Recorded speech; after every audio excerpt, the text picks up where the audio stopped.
You look closely and you see the grey hairs and the wrinkles and the big belly, and you sort of think, oh, you can't be that young, but I am the youngest member in the current Parliament.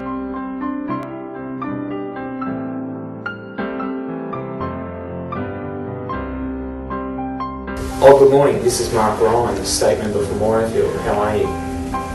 Oh, I'm fine, thank you very much.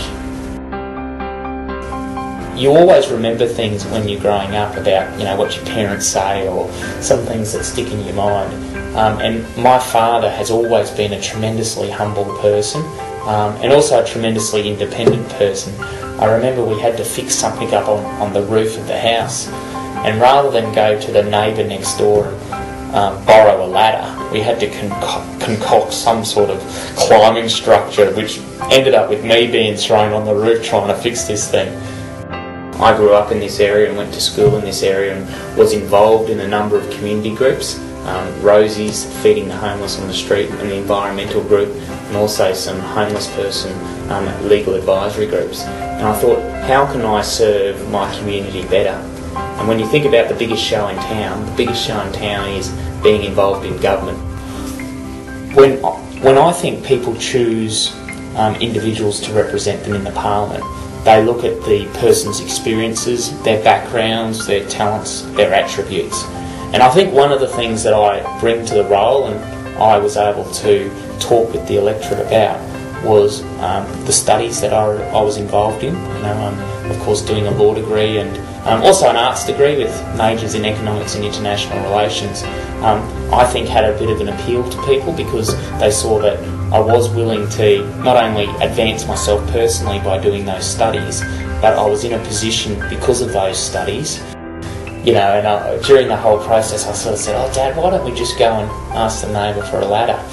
And he just sort of said, well no, we do our things our way, and we do it because we want to try and test ourselves and that sort of thing. And that memory, for whatever reason, has always stuck with me about independence, trying to solve problems on your own, but also that thing about humility.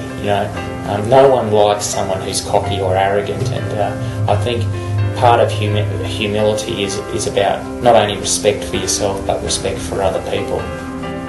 One of the overarching things that drives me in my role as a community representative is the concept of the safety net. And it's a bit of an interesting thing to motivate someone, but when you think about the safety net, the concept of the safety net, that's about governments providing a support for people who need support. Governments helping those people who are marginalised, vulnerable and disadvantaged in our community.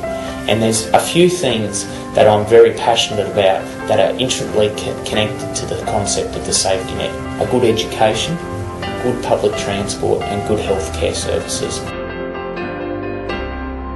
Being relatively youthful puts you in a position where I think people underestimate your capacity to be an effective advocate, or they underestimate your ability to rationalise or interpret particular situations.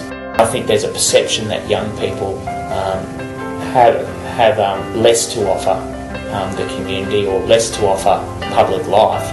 I certainly think that it's more a perception than an actual concern, and being a younger Member of Parliament certainly has some hurdles, but I don't think it's necessarily impeded me in my role as an effective representative.